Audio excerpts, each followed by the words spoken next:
Hello everyone, welcome to our channel the इकोनॉमिया।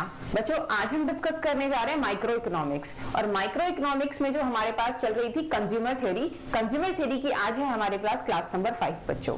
ठीक है, तो अब तक हमने जो डिस्कस किया, हमने टाइप्स ऑफ कमोडिटीज को डिस्कस किया, प्रेफरेंसेस को डिस्कस किया, उसकी अजम्पशंस को डिस्कस किया। नेक्स्ट हमने शेप ऑफ आईसीज को डिस्कस किया, यानी कि इंडिफरेंस कर्व की शेप किस तरीके से बनती है उनको डिस्कस किया। उसके बाद हमने properties of the IC curves को डिस्कस किया। बच्चों, आज की क्लास के अंदर हम डिस्कस करने जा रहे हैं एग्जांपल्स ऑफ प्रेफरेंसेस को। देखो, टाइप्स ऑफ प्रेफरेंसेस और एग्जांपल्स ऑफ प्रेफरेंसेस के अंदर डिफरेंस है। कई बार क्या करते हैं बच्चे, वहां पर एग्जांपल्स टाइप्स पूछा होता है, वहां पे एग्जांपल्स लिख कर आ जाते हैं, राइट। तो दोनों के बीच में बिल्कुल कंफ्यूज मत होना। जो हमारे पास टाइप्स ऑफ प्रेफरेंसेस होते थे वो 3 तरह के होते थे, स्ट्रिक्ट प्रेफरेंस, वीक प्रेफरेंस और एक लास्ट होता था इंडिफरेंट प्रेफरेंस, राइट। अब हम आज की क्लास में एग्जांपल्स ऑफ प्रेफरेंसेस को डिस्कस करेंगे और देखेंगे कि किस एग्जांपल के अंदर हमारा जो आईसी कर्व है प्रेफरेंस के केस में किस तरीके से बनता है। तो ज्यादा टाइम वेस्ट ना करते हुए अपनी क्लास को स्टार्ट करते हैं। तो यहाँ पर सबसे पहले आते हैं हमारे पास कि जो हमारे पास एग्जांपल्स हैं वो कितने एग्जांपल्स हैं प्रेफरेंसेस के। बच्चों, जो हमारे पास एग्जांपल्स हैं, बेसिक एग्जांपल्स सिर्फ 6 होते हैं, वैसे तो 7 होते हैं। एक लास्ट होता है लेक्सिकोग्राफिक। ठीक है, लेक्सिकोग्राफिक जो है वो अंडरग्रेड के कोर्स के अंदर नहीं है, इसीलिए लेक्सिकोग्राफिक के लिए अलग सेपरेट वीडियो रहेगी बच्चों। ठीक है, तो हमारे पास बेसिक एग्जांपल्स जो आते हैं वो 6 हैं। पहला है हमारे पास वेल बिहेव्ड प्रेफरेंस, दूसरा है हमारे पास कॉक डगलस प्रेफरेंस, तीसरा है हमारे पास परफेक्ट सब्स्टिट्यूट प्रेफरेंस, नेक्स्ट आता है हमारे पास परफेक्ट कॉम्प्लीमेंट प्रेफरेंस, और उसके बाद है क्वाज़ाइलिनियर प्रेफरेंस, और सबसे लास्ट में आता है हमारे पास कॉन्केव प्रेफरेंस, राइट बच्चों। तो हमारे पास बेसिक एग्जांपल्स कितने हैं? 6 हैं, राइट। सबसे पहले हमारे पास आता है वेल बिहेव्ड प्रेफरेंस। कि वेल बिहेव्ड प्रेफरेंस होता क्या है बच्चों? देखो, वेल बिहेव्ड के केस के अंदर ना वेल बिहेव्ड प्रेफरेंस हमारी तब रहती है जब हमारे पास सपोज करो 2 गुड्स हैं, एक x1 है और एक x2 है।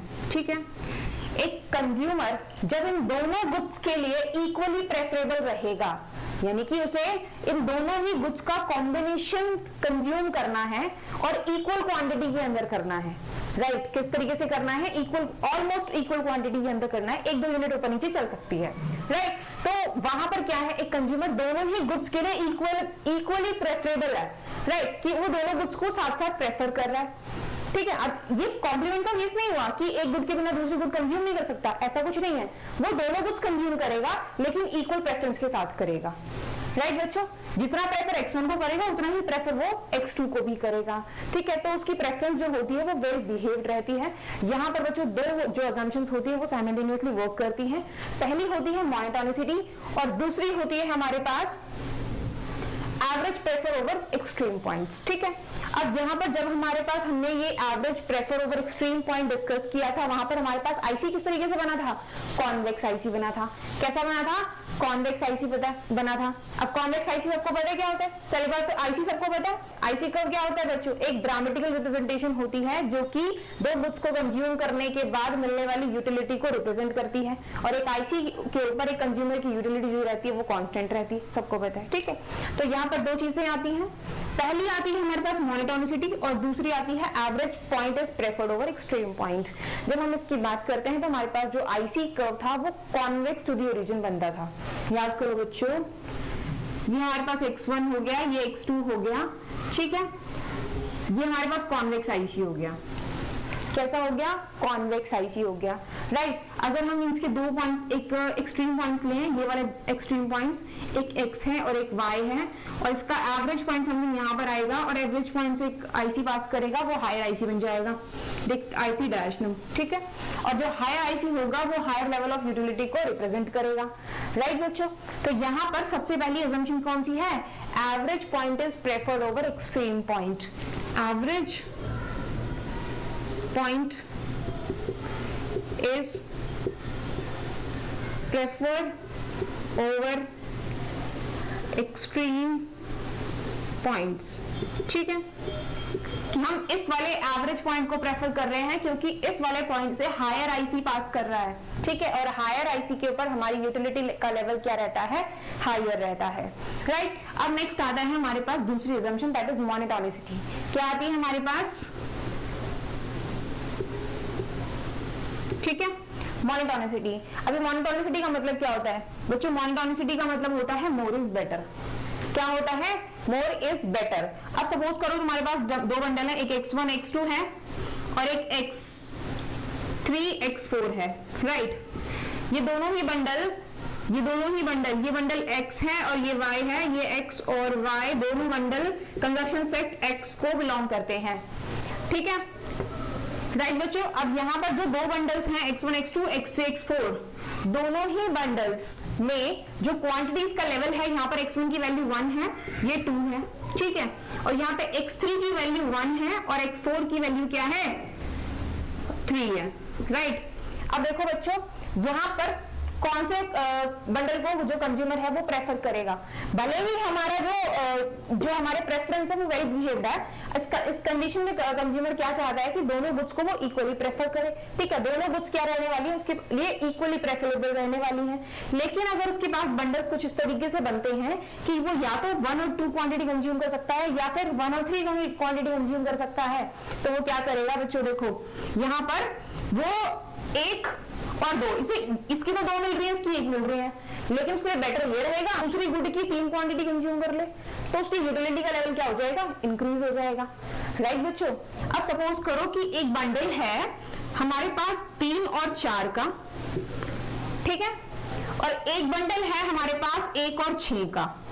अब बताओ वो कौन से बंडल को प्रेफर करेगा बच्चों। देखो यहाँ पर 3 और 4 है, यहाँ पर 1 और 6 है, राइट।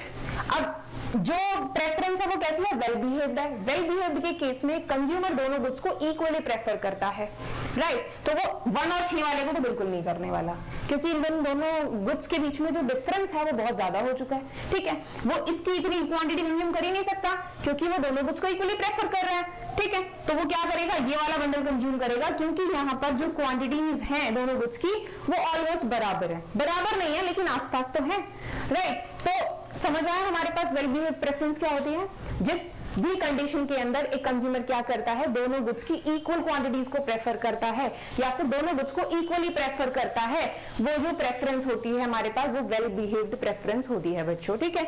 यहाँ पर दो जो अजम्पशंस होती है हमारे पास वो साइमल्टेनियसली वर्क करती हैं। पहली होती है average point is preferred over extreme point, और दूसरी होती है that is monotonicity, right. Average point इसलिए प्रेफर करता है क्योंकि उस पॉइंट के ऊपर एक कंज्यूमर को हायर लेवल ऑफ यूटिलिटी मिलती है, और दूसरा है मोनोटोनिसिटी कि मोर इज बेटर, कि जैसे जैसे वो किसी गुड की क्वांटिटीज को बढ़ाया जाता है उसकी यूटिलिटी का लेवल बढ़ता जाता है, तो इसलिए वो यहाँ पर किसी भी गुड की ज्यादा क्वांटिटीज को लेना पसंद करता है, राइट बच्चों।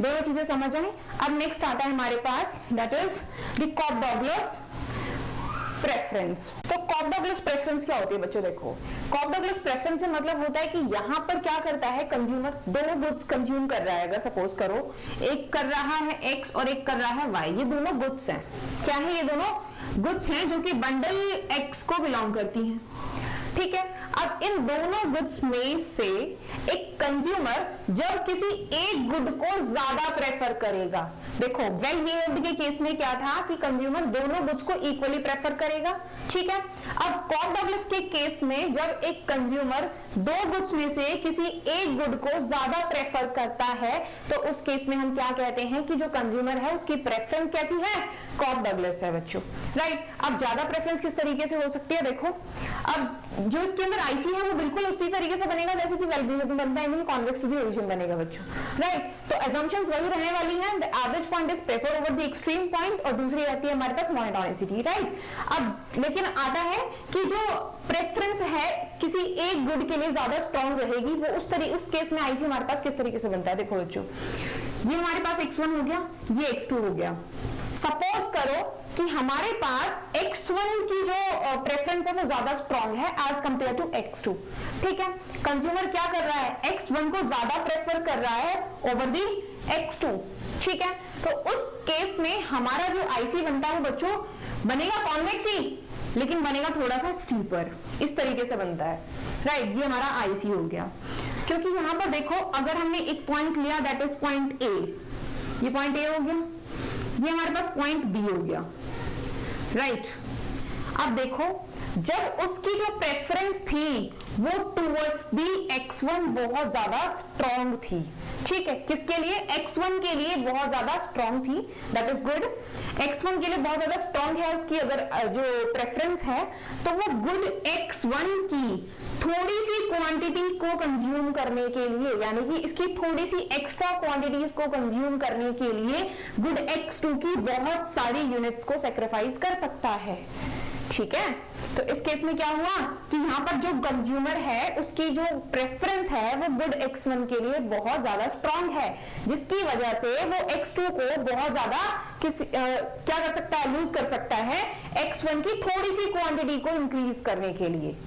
राइट बच्चों, तो ठीक है, यहाँ पे समझ आया। अब हमारे पास दूसरा केस आता है, that is the strong preference towards the X2। Right, अब इस केस के अंदर हमारे पास देखिए इस तरीके से बनेगा, ये हमारे पास X1 हो गया, ये X2 हो गया।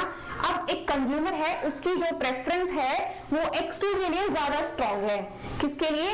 X2 के लिए ज्यादा स्ट्रॉन्ग है। तो उस केस में देखो आईसी किस तरीके से बनता है, देखो यहाँ पे स्टीप बना था और यहाँ पे बनेगा फ्लैट, ये हमारा आईसी होगा। ठीक है, अब सपोज करो कि हम एक पॉइंट लेते हैं, दैट पॉइंट इज ए। एक दूसरा पॉइंट लेते हैं हम, दैट इज पॉइंट बी। ठीक है, अब कंज्यूमर क्या चाहता है? इस पॉइंट से इस पॉइंट पे जाना चाहता है, यानी पॉइंट ए से पॉइंट बी पे जाना चाहता है। इट मींस दैट वो X1 और X1 डैश, X2 डैश। ठीक है, अब वो क्या करना चाहता है? X2 की क्वांटिटी को इंक्रीज करना चाहता है over the X1।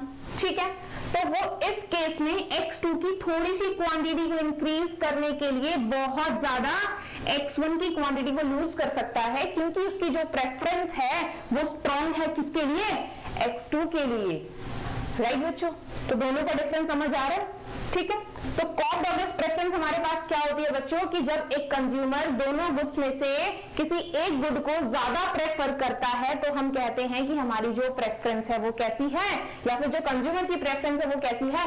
Kock Douglas है, क्योंकि वो किसी एक गुड को ज्यादा प्रेफर कर रहा है as compared to the other good. Right बच्चों, दोनों का आईसी समझ आ गए। जब वो X1 को ज्यादा प्रेफर करेगा तो उस केस में हमारा आईसी स्टीप बनता है, और जब वो X2 को ज्यादा प्रेफर करेगा तो उस केस में हमारा आईसी फ्लैट बनता है। राइट, ठीक है, यहाँ पर वो X1 की एक्स्ट्रा यूनिट्स कंज्यूम करने के लिए बहुत सारी यूनिट छोड़ सकता है। किस चीज की? X2 की। और इस वाले केस में X2 की एक्स्ट्रा यूनिट्स कंज्यूम करने के लिए बहुत सारी यूनिट लूज कर सकता है। किसकी? X1 की। राइट बच्चों, ठीक है, दोनों केसेस समझ आए। अब नेक्स्ट चलते हैं, हमारे पास नेक्स्ट प्रेफरेंस आती है, that is perfect substitute preference. अब नेक्स्ट आता है हमारे पास बच्चों परफेक्ट सब्स्टिट्यूट प्रेफरेंस। ठीक है, अब याद करो बच्चों क्लास नंबर 11 जहां पर तुमने माइक्रो इकोनॉमिक्स के अंदर परफेक्ट सब्स्टिट्यूट गुड्स को डिस्कस किया था, पता था ना वहां पे परफेक्ट सब्स्टिट्यूट गुड्स कौन सी होती है? तो परफेक्ट सब्स्टिट्यूट गुड्स हमारे पास कौन सी होती है? जहां पर किसी एक पर्टिकुलर कमोडिटी के लिए हम किसी दूसरी पर्टिकुलर कमोडिटी को कंज्यूम कर सकते हैं। ठीक है, किसी एक गुड की जगह पे दूसरी गुड को कंज्यूम कर सकते हैं। वो दो गुड्स आपस में कैसी होती हैं? परफेक्ट सब्स्टिट्यूट्स होती हैं।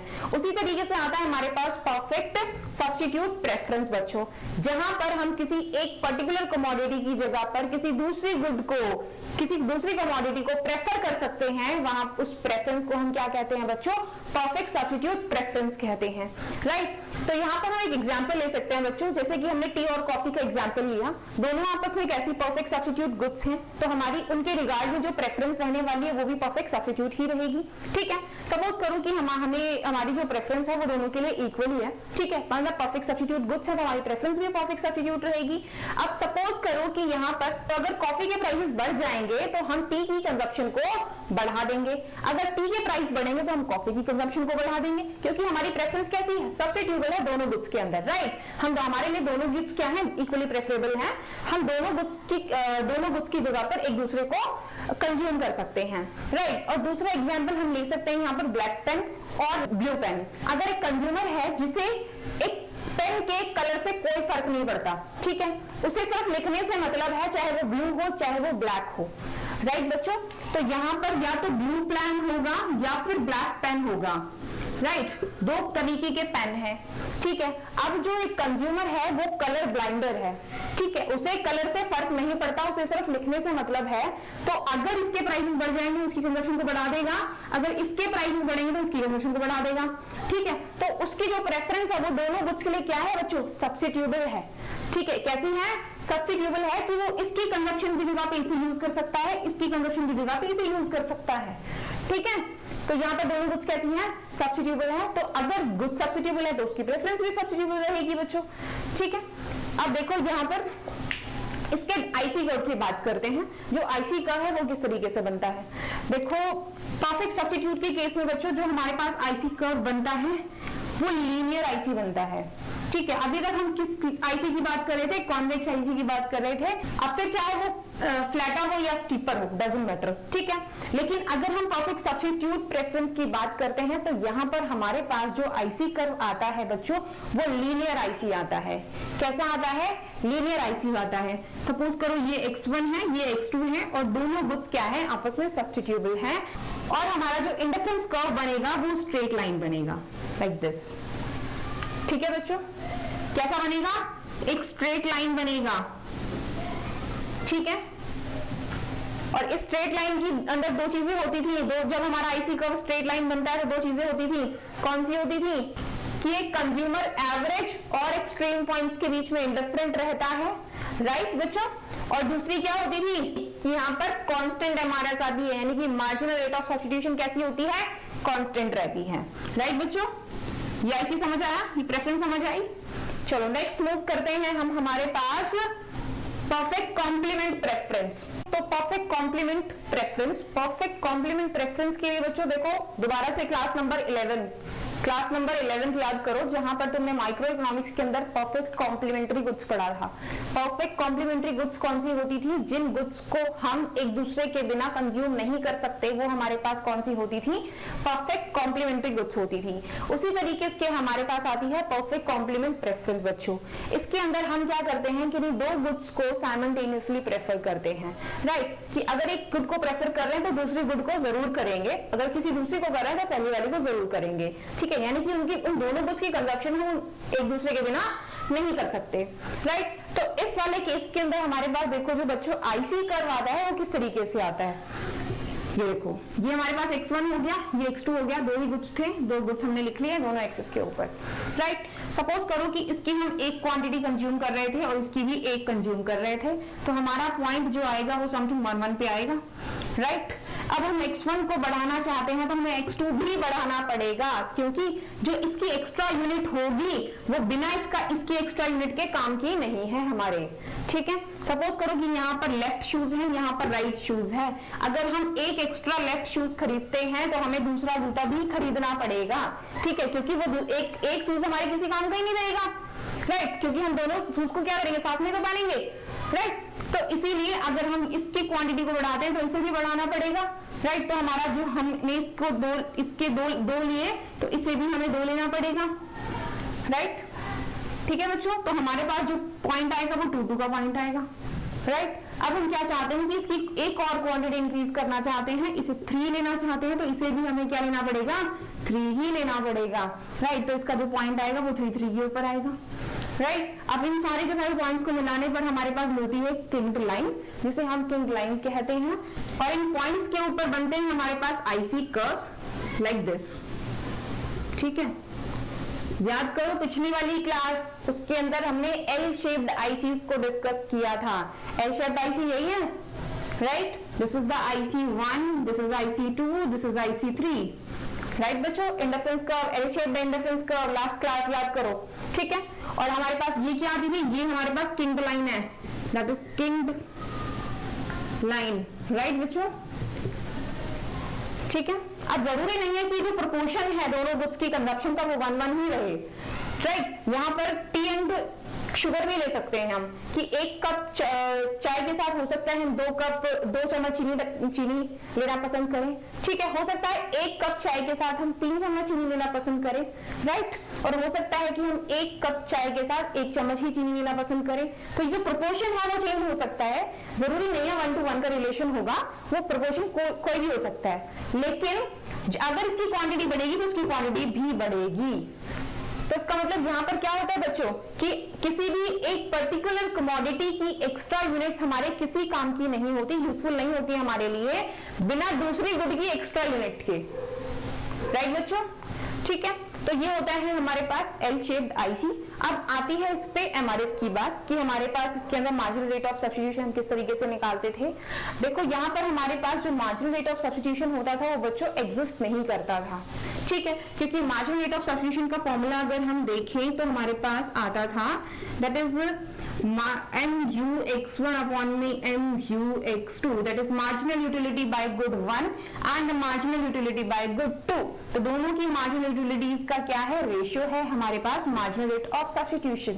राइट बच्चा, तो यहाँ पर अगर हम किसी एक गुड की क्वांटिटी को बढ़ाते हैं तो दूसरे गुड से मिलने वाली मार्जिनल यूटिलिटी तो कांस्टेंट रहेगी, ठीक है। तो दूसरे गुड से क्या, दूसरे गुड से तो हमें 0 मार्जिनल यूटिलिटी मिलेगी, तो राइट इन दोनों में से कोई एक 0 हो सकता है। अगर हमारे पास mu(x1) 0 है तो उस केस में हमारे पास एमआरएस क्या आएगी, 0 आएगी।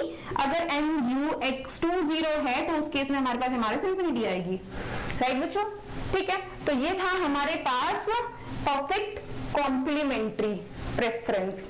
राइट, अब नेक्स्ट आता है हमारे पास क्वाज़ाई लीनियर प्रेफरेंस। बच्चों ये प्रेफरेंस जो है क्वाज़ाई लीनियर प्रेफरेंस बहुत ज्यादा इंपॉर्टेंट है, जरा ध्यान से देखना, बहुत बच्चे कंफ्यूज रहते हैं थोड़े से। राइट, तो किस तरीके से हमारे पास क्वाज़ाई लीनियर प्रेफरेंस जो होती है वो वर्क करती है, इसका आईसी किस तरीके से बनता है। राइट बच्चों, क्या है हमारे पास क्वाज़ाई लीनियर प्रेफरेंस। अब देखो बच्चों क्वाज़ाई लीनियर प्रेफरेंस के अंदर होता क्या है, सपोज करो कि तुम दो गुड्स कंज्यूम कर रहे हो, ठीक है, एक है x1 और एक है x2। राइट, जब तुम्हारी इस प्रेफरेंस के अंदर दो गुड्स जो है उनमें से एक गुड तो रहेगी लीनियर, कैसी रहेगी, लीनियर, और दूसरी रहेगी नॉन लीनियर, ठीक है, ठीक है। जब तुम किन्हीं दो गुड्स को उनमें से एक होनी चाहिए लीनियर और एक होनी चाहिए नॉन लीनियर, यानी कि लीनियर और नॉन लीनियर गुड्स को साइमल्टेनियसली कंज्यूम करते हो तो तुम्हारी जो प्रेफरेंस होती है वो कैसी बन जाती है बच्चों, वो बन जाती है तुम्हारी क्वाज़ाई लीनियर प्रेफरेंस। अब यहाँ पर बच्चों का डाउट आता है कि लीनियर गुड्स कौन सी होती हैं और नॉन लीनियर गुड्स कौन सी होती हैं। राइट, तो देखो बच्चों जो लीनियर गुड्स होती हैं उनका जो है इनकम के साथ में पॉजिटिव रिलेशन रहता है। राइट, कैसा रहता है, पॉजिटिव रिलेशन रहता है इनकम के साथ में। अगर तुम्हारी इनकम बढ़ी तो तुम इस लीनियर गुड की डिमांड को क्या कर दोगे, इंक्रीज कर दोगे, ठीक है। अगर तुम्हारी इनकम घटी, तुम्हारी इनकम डिक्रीज हुई तो तुम इस लीनियर गुड की डिमांड को डिक्रीज कर दोगे। राइट बच्चों, अब नेक्स्ट आता है हमारे पास non linear good. Non linear good के अंदर बच्चों देखो नॉन लीनियर गुड्स वो होती हैं जिनका हमारी इनकम के साथ कोई रिलेशन नहीं होता, चाहे हमारी इनकम बढ़े या फिर घटे, लेकिन इन गुड्स की जो डिमांड रहती है वो हमेशा कैसी रहती है, कांस्टेंट रहती है। राइट बच्चों, कैसी रहेगी, नॉन लीनियर गुड्स की जो डिमांड रहेगी वो कांस्टेंट रहेगी, उसका इनकम के साथ कोई रिलेशन नहीं होता। राइट, और लीनियर गुड्स का इनकम के साथ पॉजिटिव रिलेशन होता है, यानी कि डायरेक्ट रिलेशन होता है, और नॉन लीनियर जो गुड्स होती हैं वो इनकम के साथ रिलेट नहीं करती। राइट, इनकम चाहे बढ़े या घटे लेकिन उनकी डिमांड जो रहेगी वो कांस्टेंट रहेगी। अब यहाँ पर एक बहुत अच्छा एग्जाम्पल हम ले सकते हैं, जैसे कि साल्ट यानी कि नमक का एग्जाम्पल। बच्चों देखो हमारी चाहे इनकम बढ़ जाए या घट जाए, लेकिन हम सब्जी में जितना नमक खाते हैं, जितना पसंद करते हैं खाना, उतना ही खाएंगे ना, उसकी डिमांड को घटा या बढ़ा नहीं सकते। राइट, तो इनकम बढ़े या घटे लेकिन नमक की जो डिमांड है हमारी वो क्या रहेगी, कांस्टेंट रहेगी। राइट, अगर हम इसके डायग्राम की बात करें तो बच्चों डायग्राम हमारे पास किस तरीके से बनता है, देखो ये हमारे पास x1 हो गया, ये x2 हो गया। राइट, अब जो x1 है वो हमारे पास नॉन लीनियर गुड है, कौन सी है, नॉन लीनियर गुड है, और जो x2 है वो लीनियर गुड है। राइट बच्चों, ठीक है। अब इस वाले केस के अंदर हमारे पास क्या होगा कि जो x1 है यानी कि नॉन लीनियर गुड है उसकी डिमांड कांस्टेंट हो जाएगी। सपोज करो कि एक महीने के अंदर हम 1 किलोग्राम साल्ट कंज्यूम करते हैं तो उसकी जो डिमांड होगी वो हमारे पास कांस्टेंट हो जाएगी 1 kg पर, ठीक है। 1 किलोग्राम पर इसकी डिमांड क्या हो गई है, कांस्टेंट हो गई है। तो भाई इसकी डिमांड तो कांस्टेंट रहने वाली है, अगर इनकम बढ़ेगी या घटेगी तो बाकी बाद में देख लेंगे कि इंपैक्ट लीनियर गुड के ऊपर पड़ेगा, इसके ऊपर तो पड़ने वाला नहीं है। तो हमने क्या किया, इसकी डिमांड को कांस्टेंट कर दिया। क्या किया, इसकी डिमांड को कांस्टेंट कर दिया। अब जो हमारा आईसी बनेगा बच्चों वो इस तरीके से बनेगा, ये हमारा आईसी हो गया, दैट आईसी 1। अब सपोज करो कंज्यूमर की इनकम बढ़ गई तो वो कंजप्शन बढ़ाएगा, लेकिन इसकी कंजप्शन तो उतनी ही रहेगी जितनी पहले थी, ठीक है, क्योंकि ये कैसी है, नॉन लीनियर गुड है, राइट बच्चों। नॉन लीनियर गुड की जो कंजप्शन रहती है वो हमेशा कैसी रहती है, यानी कि डिमांड कैसी रहती है, कांस्टेंट रहती है। तो अब अगर इनकम बढ़ी, कंज्यूमर की इनकम बढ़ी, तो आईसी जो होगा वो शिफ्ट करेगा और इसकी डिमांड जो थी वो यहां से बढ़कर x2 से बढ़कर x2 डैश पर हो जाएगी, राइट बच्चों। और इसकी तो इतनी ही रहेगी, दैट इज x1 स्टार, हमेशा इतनी ही डिमांड रहेगी, चाहे इनकम बढ़े या घटे, डजंट मैटर, ठीक है। इसकी डिमांड कैसी रहेगी, कांस्टेंट रहेगी। और आईसीज इस तरीके से बनेंगे बच्चों, ठीक है, यानी कि कॉन्वेक्स तो भी ओरिजिन बनेंगे, लेकिन अगर इनकम का कोई भी इफेक्ट पड़ा तो हमारा जो इसकी जो डिमांड रहेगी वो कांस्टेंट रहेगी। आईसी वर्टिकली क्या करेंगे, translate to the each other होंगे। कैसे होंगे, vertically translate to the each other होंगे। अगर हम दूसरा केस देखें जहां पर हमारे पास x2 नॉन लीनियर गुड हो जाए, x2 नॉन लीनियर गुड हो जाए और x1 लीनियर गुड हो जाए, उसके अंदर हमारे जो आईसीज बनेंगे वो ये वर्टिकली थी, वो horizontally translate to the each other बनेंगे। कैसे बनेंगे, इसकी डिमांड कांस्टेंट कर दी, यहां पर इसकी डिमांड कांस्टेंट थी, यहां पर इसकी डिमांड कांस्टेंट हो गई क्योंकि अब ये नॉन लीनियर गुड बन चुकी है, ठीक है, इसकी डिमांड कांस्टेंट हुई। यहां पर जो आईसीज होंगे वो horizontally translate to the each other बनेंगे, राइट बच्चों, समझ आया नॉन लीनियर गुड का कॉन्सेप्ट। बच्चों बहुत इंपॉर्टेंट है, एग्जाम में बहुत बार आता है, ठीक है।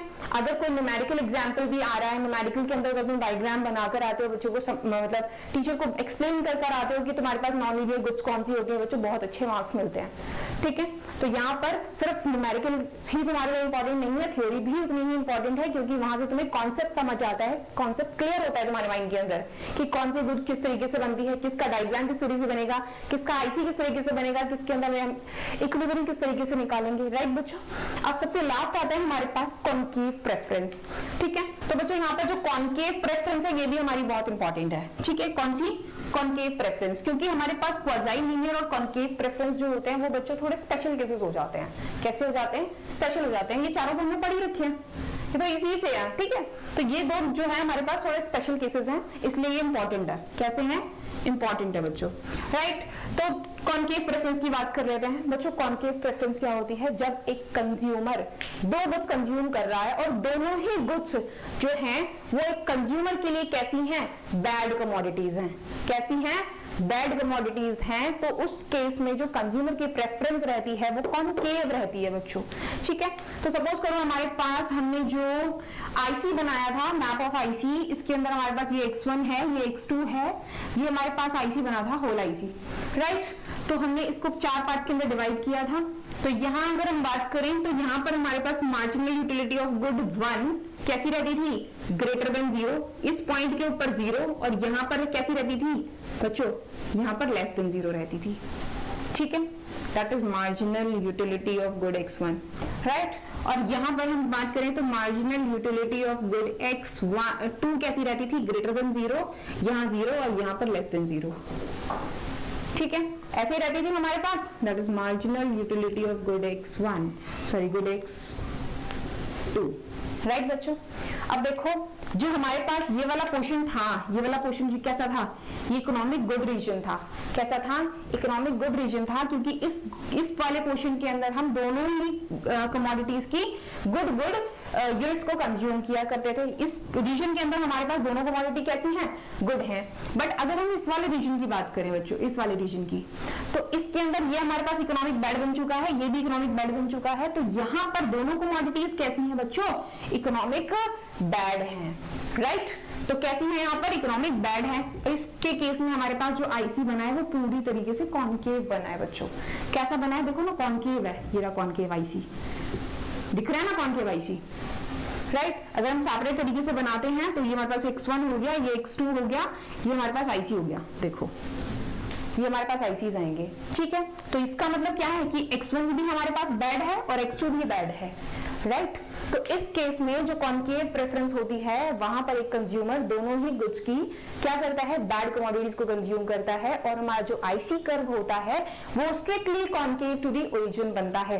और यहाँ पर strictly concave to the origin की हमारे पास कुछ प्रॉपर्टीज हुआ करती थी। वो प्रॉपर्टीज क्या थी बच्चों, कि यहाँ पर एक कंज्यूमर क्या करता है, एवरेज पॉइंट को प्रेफर करने की बजाय एक्सट्रीम पॉइंट्स को प्रेफर करता है। ठीक है, ये सपोज करो एक एक्सट्रीम पॉइंट्स है, this is the X and this is the Y. ठीक है, जो हमारे पास एवरेज पॉइंट आ गया, तो एवरेज पॉइंट जो है वो लोअर आईसी के ऊपर है, और लोअर आईसी के ऊपर कभी नहीं आना चाहेगा कंज्यूमर, तो हायर आईसी को प्रेफर करेगा, तो वो एक्सट्रीम पॉइंट्स को प्रेफर करेगा। कौन से पॉइंट्स को प्रेफर करेगा, एक्सट्रीम पॉइंट्स को प्रेफर करेगा over the average point, right. और इस केस के अंदर यानी कि कॉन्केव के केस में हमारे पास एमआरएस कैसी होती है बच्चों, एमआरएस होती है हमारे पास, MRS marginal rate of substitution increasing.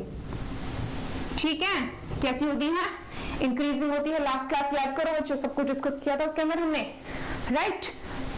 ठीक है, तो आई होप सो तुम्हें सारी की सारी जो प्रेफरेंसेस है हमारी समझ आ गई होंगी बहुत अच्छे से। नेक्स्ट क्लास के अंदर हम इसकी यूटिलिटी फंक्शंस को डिस्कस करेंगे कि यूटिलिटी फंक्शन किस तरीके से होता है इन प्रेफरेंसेस के केस में हमारे पास।